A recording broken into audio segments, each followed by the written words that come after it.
নমস্কার দর্শকবৃন্দ। West Bengal DA সরকারি কর্মীদের বকেয়া ডিএর প্রথম কিস্তি দেবে নবান্ন। তারিখ জানিয়ে দিল রাজ্য। সাম্প্রতিক প্রকাশিত এই প্রতিবেদনটি আমরা বিস্তারিত জেনে নেব।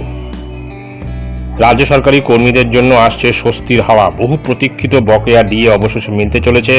141 মাসের বকেয়া লাভবান হবেন 8 লক্ষ কর্মী পেনশনভোগী। 2008 সালের 1 এপ্রিল থেকে 2019 সালের 31 ডিসেম্বর পর্যন্ত সময়কালের জন্য ডিএ বকেয়া রয়েছে রাজ্য সরকারি কর্মচারীদের। এই দীর্ঘ 141 মাসের বকেয়ার 1/4 এবার মেটানোর উদ্যোগ নিয়েছে রাজ্য।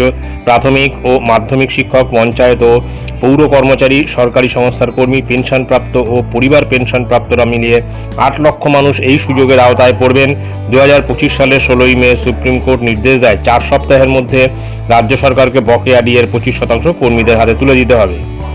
এই নির্দেশ মান্য করেই নবান্ন এই পদক্ষেপ গ্রহণ করেছে। ইতিমধ্যে অর্থ দপ্তরের তরফে জেলা এবং বিভাগীয় পর্যায়ে নির্দেশ পাঠানো হয়েছে। কর্মীদের কী পরিমাণ বকেয়া প্রাপ্যতা নির্ধারণ করতে রাজ্য সরকার ব্যবহার করছে আইএফএমএস। এই সিস্টেমের মাধ্যমে 2009 সালের জুলাই থেকে 2019 সালের ডিসেম্বর পর্যন্ত প্রত্যেক কর্মীর হিসেব নির্ণয় করা হচ্ছে।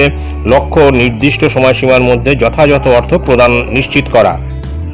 এই প্রথম দফার পর প্রশাসনের পক্ষ থেকে বিস্তারিত রিপোর্ট তৈরি করা হবে। এই রিপোর্টের ভিত্তিতে আগামী দিনেও আরও কিস্তিতে বকেয়া পরিশোধের সম্ভাবনা রয়েছে।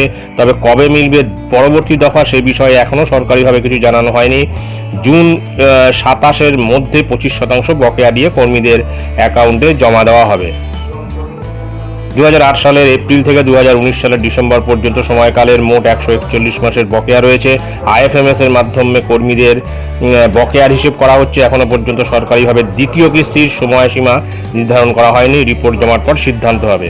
সুতরাং বোঝা যাচ্ছে যে জুন মাসের 27 তারিখের মধ্যে কিন্তু প্রথম দফার যে বকেয়া ডিএ 25% সেটা কিন্তু রাজ্য সরকারকে দিয়ে দিতে হবে এবং সেই 27শে জুনের মধ্যেই কিন্তু সকলে আশা করছে যে 25% বকেয়া ডিএর প্রথম দফাটা কিন্তু অ্যাকাউন্টে ক্রেডিট হয়ে যাবে।